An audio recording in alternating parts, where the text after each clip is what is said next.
Hola traders, ¿cómo están? Bueno, vamos a ver este concepto de liquidity pool o piscina de liquidez, que estamos hablando acá de las órdenes que se encuentran en el mercado, órdenes ya sea de compras, de ventas, em, órdenes limit, órdenes stop, stop loss, ¿bien?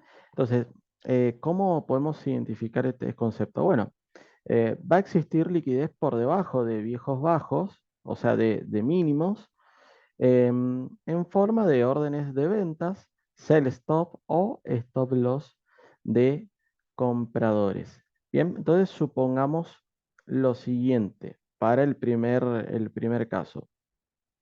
El precio viene, ¿sí? Con un movimiento así, de repente hace así y viene, ¿sí? O sea, acá ha roto la estructura, ha hecho un alto más alto, entonces la mayoría de la gente está pensando en compras. Bien, ¿dónde va a comprar? Va a tratar de comprar, ¿no es cierto? En esta zona ahí. Pero a veces el precio no te da el movimiento limpio, porque si no, esto sería muy, muy fácil, esto del trading. A veces no da el movimiento limpio como uno espera. ¿Y qué es lo que hace el precio? Sobrepasa la zona y ahí recién sale. Bien, entonces cuando sobrepasó la zona, cuando no da ese movimiento limpio, los stop loss de los compradores fue eliminado. Bien, ahora, y la gente que opera con soporte y resistencia, que tiene por ahí conceptos no de trading institucional, ¿qué es lo que ellos ven? Ok, si el precio no respetó esta zona de compras, está bien, lo sacan stop loss, porque obviamente ellos trataron de comprar. Entonces, lo sacan stop loss, pero el pensamiento de ellos, ¿cuál es? Ok, si rompe el mínimo para hacer un mínimo más bajo, nos vamos a ir en ventas. Ok, entonces ellos, ¿qué es lo que hacen? Ta- Por las dudas, digamos, colocan por debajo del mínimo, por si lo rompe, colocan sell stop o órdenes de ventas. Y vean acá cómo el precio, primero lo saca en compras, bien, cuando intentaban comprar, lo sacan en stop loss, y luego cuando hace ese movimiento ahí, también los vuelve a sacar con la orden en venta. Bien, una doble sacada de liquidez. El mercado se mueve por liquidez, por el dinero que está presente. Bien, por eso es muy, muy importante saber dónde comprar, saber dónde vender, saber identificar correctamente una zona de oferta y demanda. No todas las zonas van a ser buenas para comprar o para vender. Bien, porque si no, seríamos todos millonarios. Y cada vez que el precio va a llegar a una zona de compra, yo sé que va a reaccionar al alza, o lo mismo si llega a una zona de venta, yo sé que va a reaccionar a la baja, sería todo esto muy fácil. Por eso es que hay que saber identificar una zona de oferta y demanda. Hay que tener un criterio bastante técnico como para saber si tiene probabilidad o no. Entonces, generalmente este liquidity pool y esas manipulaciones y esas neutralizaciones que se generan por debajo o por encima de los altos, vienen porque son zonas malas para buscar una compra, bien, o para buscar una venta.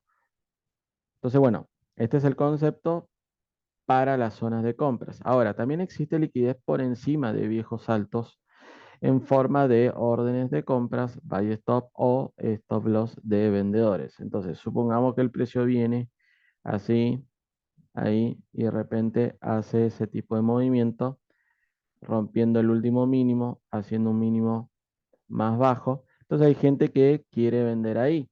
Entonces, se posicionen en ventas, colocan el stop loss por encima y por las dudas, si llega a romper el máximo, que sería, este sería el viejo máximo, por las dudas ponen órdenes de buy stop ahí en la zona, ¿sí? Entonces, ¿qué sucede?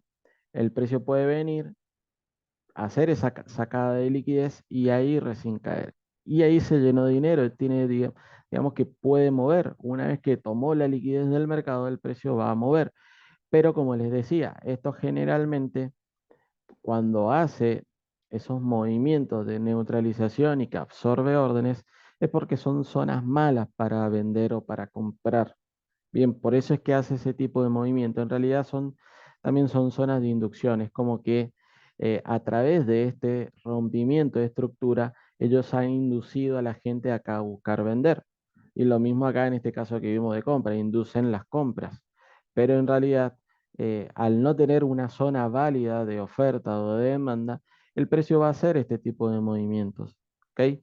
Cuando la zona está correcta y que cumple, va a respetar perfecto. Si no, estamos sujetos a este tipo de movimientos. Ahora, si nosotros sabemos bien identificar una zona de oferta y demanda, ¿qué vamos a hacer? No vamos a operar acá. ¿Qué vamos a esperar? Que se genere este liquidity pool, esta neutralización, y recién ahí vamos a intentar vender acá.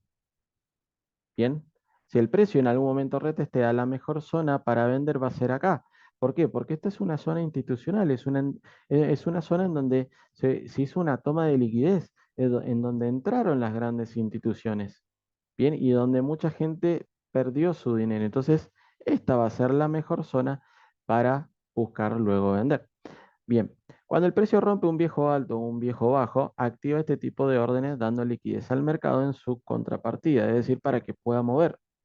Bien, entonces veamos acá un ejemplo, ¿sí? De esto que les decía de la liquidez de los viejos y altos y bajos. Veamos acá.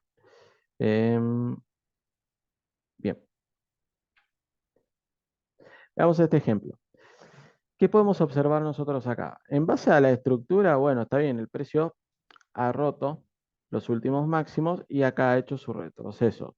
Nosotros acá en H4 podemos observar bien ese rompimiento, digamos, de estructura. Por lo menos para un movimiento intradiario, ¿sí? No quiere decir que uno va a buscar compras de manera indefinida, no. Para un movimiento intradiario de scalping, este tipo de rompimiento que ha hecho el precio acá puede ser válido para una entrada en compras. Bien, entonces veamos lo siguiente. Ya el precio ha roto la estructura, ha roto los últimos máximos, entonces nos está dando una dirección alcista. Ok, una vez que ya tenemos la dirección alcista, la mayoría de las personas que van a estar tratando, van a estar tratando de comprar acá, en el mínimo, ¿sí? Pero si ustedes observan, no es un mínimo, no es una zona de compras válida. Vean acá, ¿qué tenemos acá? Mínimo, mínimo. Bien, ¿esto qué indica? Es una zona de mínimos iguales. Por lo tanto, hay un liquidity pool. Bien, sumado a este movimiento de acá, en donde acá más gente quiso entrarse. Entonces, vean que esta zona de demanda, esta zona de compras, es muy, muy mala para buscar comprar. Bien, por eso es muy importante saber identificar la oferta y la demanda para tener trade de alta probabilidad. Entonces, ¿qué sucede? El precio pasó de largo. Los que no saben todos estos conceptos los sacó. Ahora, cuando hace este movimiento, bien, en donde saca a los compradores en stop loss y también a los vendedores con esas sell stop, el precio, ¿qué es lo que hace? Viene, recupera la zona y luego retestea. ¿Dónde vamos a operar nosotros de manera inteligente? Acá. Bien, esta es la mejor zona para buscar una compra. Y vean ahí cómo el precio viene y da esa compra. ¿Sí? Ahí sí ya reacciona de manera perfecta, como nos hubiese gustado desde un principio. Bien, por eso, como les digo, saber identificar oferta y demanda de manera correcta, con los criterios adecuados, va a ser lo mejor para no entrar en estas piscinas o en estos liquidity pool. Espero que les sirva. Saludos a todos.